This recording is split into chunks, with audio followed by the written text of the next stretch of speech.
Hello दोस्तों, तो फिर से लेकर आ चुके हैं क्लास 10th का आपका जो हिस्ट्री अध्याय 3 है, भूमंडलीय कृत विश्व का बनना। इस चैप्टर से आज पार्ट 3 वीडियो है, जो कि इसमें 50 क्वेश्चन वीवीआई बताएंगे 51 नंबर से लेकर के 100 नंबर तक।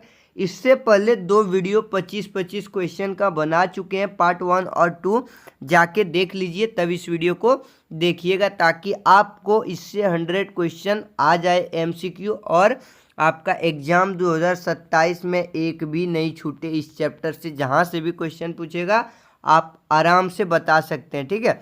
इसी तरह आपका चैप्टर 1, 2 जो है यूरोप में राष्ट्रवाद का उदय, भारत में राष्ट्रवाद, इसका भी 100 एमसीक्यू प्रोवाइड करा दिए हैं, जाके देख लीजिए, डिस्क्रिप्शन में भी लिंक है और प्ले लिस्ट बना हुआ है, ठीक है। तो चलिए हम शुरू करते हैं। यहाँ से क्वेश्चन 51 नंबर है, 19वीं शताब्दी में यूरोप से बड़े पैमाने पर प्रवास का प्रमुख कारण क्या था? तो बताया दोस्तों, 19वीं सदी में जो है बड़े यूरोप पैमाने पर जो प्रवास का कमी था, रोजगार की कमी था, ठीक है। रोजगार बहुत ज़्यादा कमी था, जो कि सब लोग खोज में निकलने लगे थे, ठीक है। अगला आपका 52 नंबर प्रश्न है, बंधुआश्रम, ठीक है, प्रणाली का उद्देश्य क्या था? मुख्य उद्देश्य क्या था दोस्तों? तो बंधुआ, जिसको हम लोग गिरमिटिया मजदूर भी कहते हैं, और गिरमिटिया मजदूर किसको कहते हैं? जो एक समय एग्रीमेंट के तहत काम करने के लिए जाते हैं। अंग्रेज ने नियम लाया था एग्रीमेंट, जी कि 5 साल का होता था, 3 साल का होता था। इतना दिनों के एग्रीमेंट लिखवा लेते थे, साइन करवा लेते थे कि इतना दिनों तक हमारे पास काम करेंगे, ठीक है। उसको बंधुआ मजदूर या फिर गिरमिटिया मजदूर भी कहते हैं। तो ये प्रश्न पूछा है, प्रणाली का मुख्य उद्देश्य क्या था? तो बागानों में श्रमिक उपलब्ध कराना था अंग्रेजों को, ठीक है। चलिए जब इसका सब्जेक्टिव क्वेश्चन कराएंगे उस समय और अच्छा से एक्सप्लेन करेंगे, एक भी आपका नहीं छूटेगा डाउट। चलिए 53 सवाल है, भारत से गिरमिटिया मजदूर को सबसे अधिक किस फसल के बागानों में भेजा जाता था? तो गन्ना जो है ना दोस्तों, गन्ना के फसल के लिए सबसे ज़्यादा भेजा जाता था। ऑप्शन ए राइट उत्तर हो जाएंगे। चलिए अगला नंबर आपका 54 नंबर सवाल है, 54 है, प्रथम विश्व युद्ध के दौरान भारत से किस वस्तु का निर्यात बढ़ा? ठीक है, यानी कि जब पहला विश्व युद्ध हो रहा था, वॉर हो रहा था, प्रथम युद्ध, उसमें जो है सबसे ज़्यादा भारत से किस वस्तु का निर्यात हो रहा था? पहला है जूट, हथियारों के लिए कच्चा माल, खाद्यान्न तो उपयुक्त में सभी हो जाएगा, ठीक है। ये जो है जूट का भी बहुत ज़्यादा निर्यात हो रहा था, हथियारों के लिए कच्चा माल भी, उसके बाद खाद्य पदार्थ जो था उनका भी, ठीक है। अगला 55 नंबर सवाल है, महामंदी के समय किसानों की आय पर क्या प्रभाव पड़ा था? ठीक है, महामंदी के समय जो है किसानों की आय पर जो है ना क्या हुआ था दोस्तों? तो किसानों की आय, पहला बढ़ गई, घट गई, समान रही, दोगुनी होगी? तो दोस्तों घट गई, ठीक है। जाहिर सी बात, अगर महामंदी आएगा तो किसानों का क्या होगा? आय घट जाएगा, कमाई घट जाएगा, भूखे मरने लगेंगे। जैसे इस बार थोड़ा हम लोग कोहरम देखे थे, कोविड, ठीक है, 2019 में आया था कोविड, देख सकते कैसे किसान जो है काफ़ी ज़्यादा परेशान हो गए थे, सारा फसल वगैरह और पानी भी। अगर कुछ होता है महामंदी के समय क्या होता है? जलाशय आ जाता है तो बहुत सुखाड़ पड़ जाता है, तो किसानों को ही ज़्यादा जो है तकलीफ होती है, ठीक है। तो वही उसके आय घट गए थे। 56 नंबर सवाल है, 1929 की महामंदी की शुरुआत किस शहर के शेयर बाजार से हुआ था? ठीक है, तो 56 का क्या होगा? न्यूयॉर्क, न्यूयॉर्क, ठीक है, राइट उत्तर हो जाएगा ऑप्शन नंबर बी, न्यूयॉर्क। चलिए अगला नंबर 57 सवाल है, महामंदी के कारण अंतर्राष्ट्रीय व्यापार पर भी क्या प्रभाव पड़ा था? यहाँ महामंदी जब 1929 को चल रहा था दोस्तों, उस समय जो है क्या प्रभाव पड़ा था? अंतर्राष्ट्रीय व्यापार पर भी उसका भी घट गया था, ठीक है। अगला नंबर सवाल देखते हैं, ब्रिटेन वुड्स व्यवस्था का मुख्य उद्देश्य क्या था? ठीक है, ब्रिटेन वुड्स सम्मेलन या फिर ब्रिटेन व्यवस्था का मुख्य उद्देश्य जो था दोस्तों, वो वैश्विक आर्थिक स्थिरता था। राइट उत्तर ए हो जाएगा, ठीक है। इसे आप कॉपी में नोट कीजिए, 1 से 2 बार पढ़िए, आपको याद रहेंगे। अगला 59 है, IMF का प्रमुख कार्य क्या है?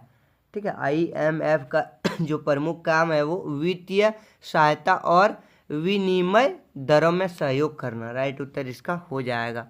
चलिए अगला नंबर सवाल है, विश्व बैंक का मुख्य उद्देश्य क्या था दोस्तों, ठीक है, यानी कि 60 का विश्व बैंक का मुख्य उद्देश्य क्या था, तो यहाँ पे आंसर जो हो जाएगा वो विकास परियोजनाओं के लिए ऋण देना था, ठीक है, राइट उत्तर ए हो जाएगा। चलिए अगला नंबर सवाल की ओर बढ़ते हैं। एक वैश्वीकरण में इंटरनेट की क्या भूमिका है, ठीक है, यानी वैश्वीकरण जब हो रहा था तो उसमें इंटरनेट की क्या भूमिका था दोस्तों, तो संचार को तेज बढ़ाना, ठीक है, संचार को तेज बनाना। चलिए अगला नंबर, और अभी तो बहुत ज़रूरी है इंटरनेट का ना। प्रश्न है आधुनिक वैश्वीकरण की सबसे बड़ी विशेषता क्या है, ठीक है, आधुनिक वैश्वीकरण की सबसे बड़ी जो विशेषता है दोस्तों वो क्या है, तो 62 का राइट उत्तर होगा तेज सूचना आदान प्रदान करना, ठीक है, राइट उत्तर ए हो जाएगा। यानी एक देश से अलग देश के बारे में सबसे ज़्यादा यहाँ का बात वहाँ जानना, यहाँ के बारे में वहाँ जानना, फिर इस देश के बारे में इधर जानना, ठीक है। अगला है WTO का मुख्य उद्देश्य क्या था, ठीक है, वीटो जिसको बोलते हैं, इसका मुख्य उद्देश्य क्या था, तो 63 का राइट उत्तर हो जाएगा विश्व व्यापार को बढ़ाना, ठीक है, बढ़ावा देना, राइट उत्तर ए हो जाएगा। अगला नंबर सवाल है उदारीकरण के बाद भारत में किस क्षेत्र का सबसे अधिक विस्तार हुआ, ठीक है, उदारीकरण के बाद भारत में किस क्षेत्र का सबसे अधिक विस्तार हुआ, तो इसका राइट उत्तर सेवा क्षेत्र, राइट उत्तर ए हो जाएगा। चलिए आगे क्वेश्चन देखते हैं। 65 नंबर सवाल है यहाँ पे। चलिए यहाँ पे पेंसिल मेरा जो है क्लिक नहीं हो रहा।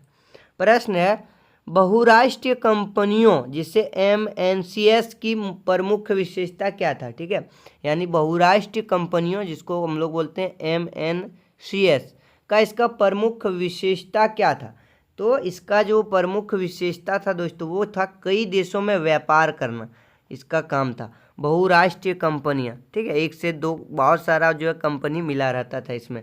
अगला है 66 प्रश्न वैश्वीकरण से उपभोक्ताओं को क्या लाभ हुआ यानी वैश्वीकरण से उपभोक्ताओं को क्या उसको मिला फायदा या फिर लाभ क्या हो दोस्तों, तो अधिक विकल्प मिले, ठीक है, वैश्वीकरण से जो है एक दूसरे देश में जो है माल को भेज सकते थे, खरीद सकते थे, बेच सकते थे, तो अधिक जो है उसको विकल्प मिला कि यहाँ नहीं बिकेगा तो अगली जगह बेचेंगे, ठीक है।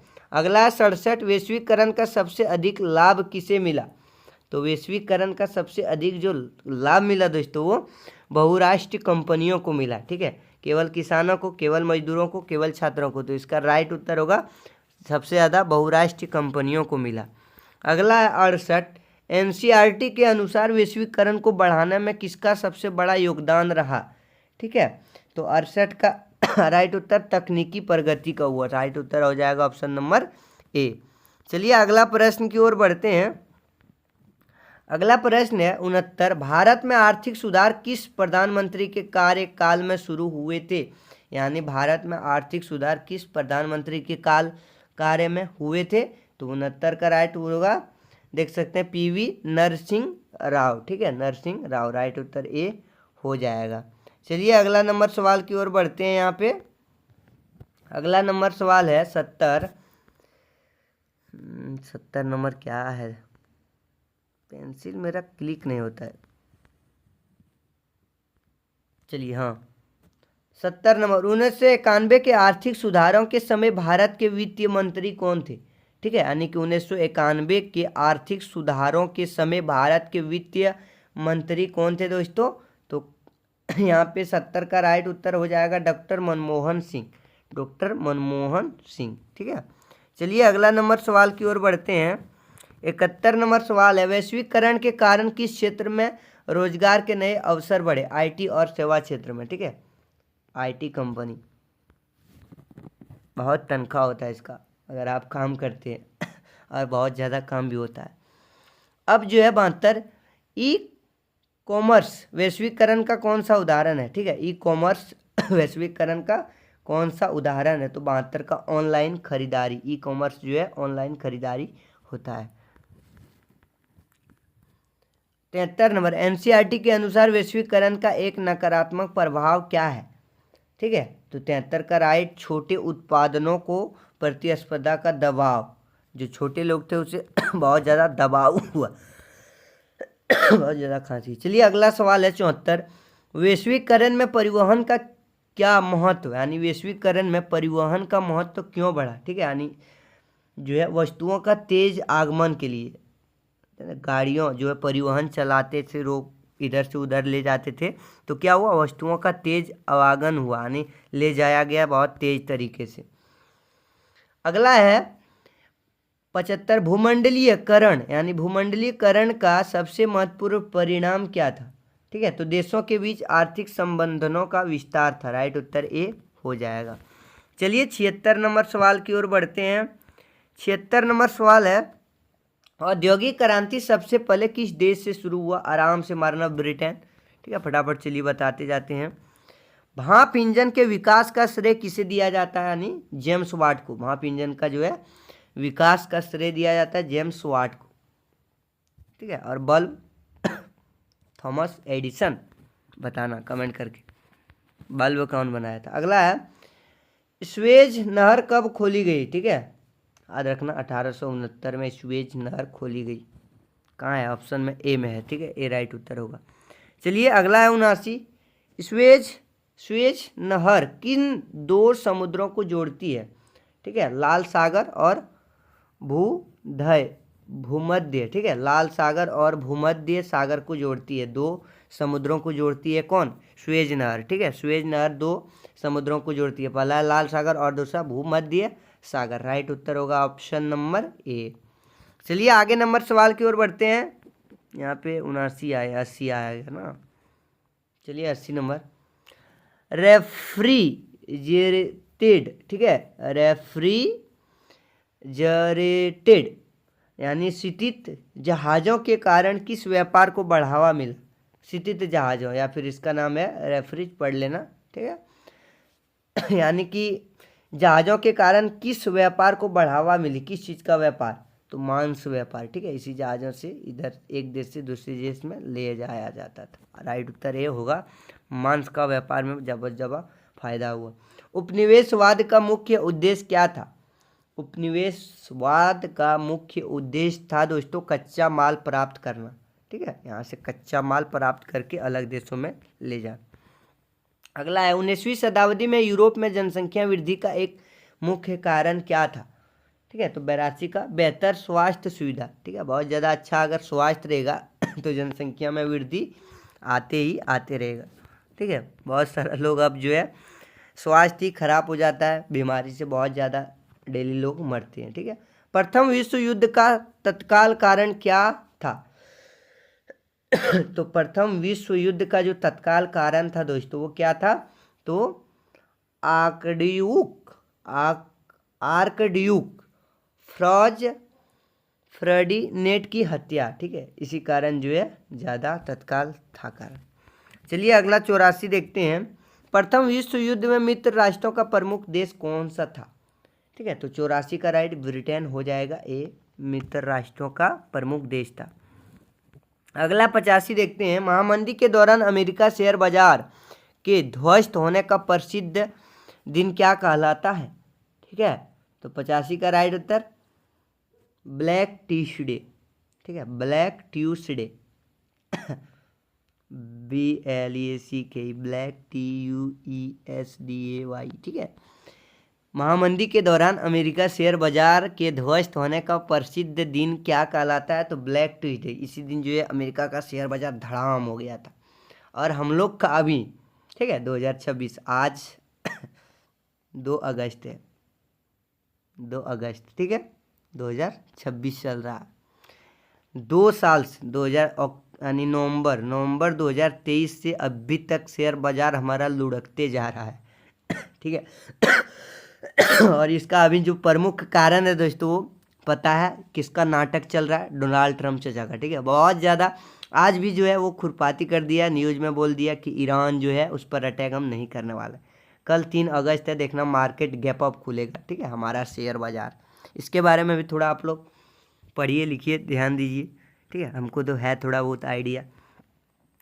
चलिए, हम लोग को ब्लैक फ्राइडे बहुत ज़्यादा आता है, ब्लैक मंडे, हाँ अगला है 86 नंबर सवाल, द्वितीय विश्व युद्ध के बाद किस देश की आर्थिक शक्ति सबसे अधिक बढ़ी दूसरा विश्व युद्ध जो हुआ दोस्तों, उसके बाद आर्थिक शक्ति सबसे ज़्यादा जो बढ़ा ना, वो अमेरिका का बढ़ा। ठीक है, राइट उत्तर ए हो जाएगा।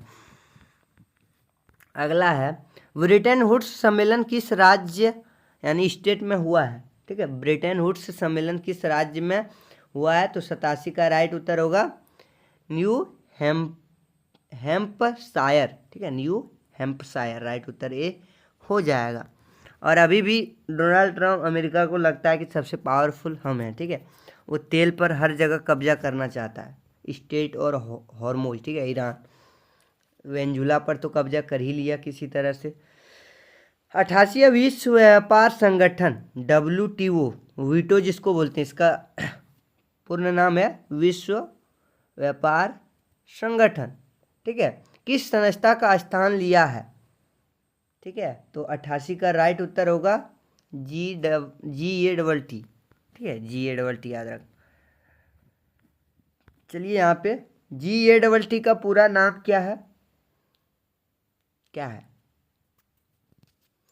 General agreement on tariffs and trade. ठीक है, टैरिफ्स क्या होता है? तो टैरिफ्स होता है दोस्तों यानी कि जैसे अमेरिका है। ठीक है, अमेरिका, चलिए अमेरिका है, ये भारत है। अगर कोई भी चीज़ मान लो, ठीक है, कोई भी चीज़ यहाँ से अगर अमेरिका बेचने आता है, बेचने यानी भारत से माल कहाँ जाएगा? अमेरिका जाएगा। ठीक है, कोई भी सामान, गाड़ी वगैरह जो भी ले ले, जो भी यहाँ से है चावल वगैरह, तो एक जो है ना यहाँ पे टेरिफ लगता है। ठीक है, जिसको टैक्स बोलते हैं। बहुत ज़्यादा अगर बढ़ा देगा ना तो किसका लॉस होगा? भारत की कंपनियों को। क्योंकि अगर वही सामान अगर यहाँ से कम दाम में जा रहा है, टेरिफ ले जा रहा है, तो अमेरिका में जाके वो क्या होगा? उसका प्राइस जो है बढ़ जाएगा। ठीक है, तो वही इसका नाम है general agreement on tariff and trade. यही चल रहा है अभी, टेरिफ वॉर। जहाँ पर रहता है, जिस देश पे मन चाह रहा है, डोनाल्ड ट्रम्प जो है वो टेरिफ लगा दे रहा है। अगला है, भारत WTO का सदस्य कब बना? ठीक है, जनरल विश्व व्यापार संगठन का सदस्य कब बना? भारत भी है। ठीक है, तो 1995 ईस्वी को, राइट उत्तर याद रखना। चलिए अगला सवाल देखते हैं। 91, आर्थिक वैश्वीकरण का सबसे बड़ा आधार क्या है? ठीक है, आर्थिक वैश्वीकरण का सबसे बड़ा जो आधार है दोस्तों, वो मुक्त व्यापार है। राइट उत्तर ए हो जाएगा। चलिए अगला नंबर सवाल है, बहुराष्ट्रीय कंपनियां मुख्यतः किस उद्देश्य से निवेश करती है? निवेश, इन्वेस्टमेंट। ठीक है, किस उद्देश्य से करती है? तो इसका हमेशा जो होता है ना दोस्तों लाभ कमाना। और जाहिर सी बात है, अगर हम लोग भी कहीं इन्वेस्ट करेंगे तो लाभ मिलेगा तभी ना करेंगे। ठीक है, शेयर बाजार में क्या क्या देख के आते हैं? हम लोग को लाभ मिलना चाहिए, जहाँ भी खरीदेंगे स्टॉक बूम बूम होना चाहिए, लेकिन ऐसा बिल्कुल नहीं होता है। ठीक है, आउटसोर्सिंग। ठीक है, आउटसोर्सिंग का अर्थ क्या है? तो 93 का राइट उत्तर होगा दूसरे देश से सेवाएं लेना। ठीक है, दूसरे देश से सेवाएं लेना, राइट उत्तर ए हो जाएगा। चलिए अगला नंबर, भारत में BPO का उद्देश्य किससे संबंधित है? तो सेवा क्षेत्र से है। ठीक है, सेवा क्षेत्र, राइट उत्तर ए हो जाएगा। अगला सवाल है 95, वैश्वीकरण का लाभ सबसे अधिक किस माध्यम से बढ़ा? ठीक है, तो इंटरनेट के कारण जो है सबसे ज़्यादा बढ़ा। अगला है, ई कॉमर्स का प्रमुख लाभ क्या है? तो घर बैठे खरीदारी। ई कॉमर्स का प्रमुख लाभ जो है घर बैठे शॉपिंग करना। मोबाइल पे लिए टुंग टुंग टुंग, जो भी पसंद आया उसको ऑर्डर कर लिए ना। लगता है डिजिटल मार्केट के जैसा सवाल है। वैश्वीकरण से भारतीय उपभोक्ताओं को क्या लाभ मिला? ठीक है, यानी कि वैश्वीकरण से यानी एक देश से दूसरे देश में हम लोग बेच पाएंगे माल वगैरह जो भी है यहाँ का सामान किसके कारण? वैश्वीकरण के ही हम लोग बेच सकते हैं। इधर का सामान, भारत का सामान दूसरे देश में, और दूसरे देश का सामान तीसरे देश में बेच सकता है। तो क्या फ़ायदा हुआ 97 का? तो बेहतर गुणवत्ता और अधिक विकल्प हुए। ठीक है, बेहतर गुणवत्ता और अधिक विकल्प मिला। अगला है 98, NCERT के अनुसार वैश्वीकरण को किससे सबसे अधिक गति दी? ठीक है, सूचना एवं संचार प्रौद्योगिकी। ठीक है, जिसको बोलते हैं हम लोग ICT। ठीक है, चलिए अगला नंबर सवाल है 99, भूमंडलीयकरण का सबसे बड़ा आर्थिक प्रभाव क्या रहा? ठीक है, तो इसका जो राइट उत्तर होगा अंतर्राष्ट्रीय व्यापार में वृद्धि हुआ, ये राइट उत्तर हो जाएगा। चलिए अब लास्ट है दोस्तों और 100 नंबर सवाल है, भूमंडलीकृत विश्व का बनना अध्याय का मुख्य संदेश क्या रहा दोस्तों? तो विश्व अर्थव्यवस्था का परस्पर जुड़ाव। ठीक है, राइट उत्तर ये हो जाएगा।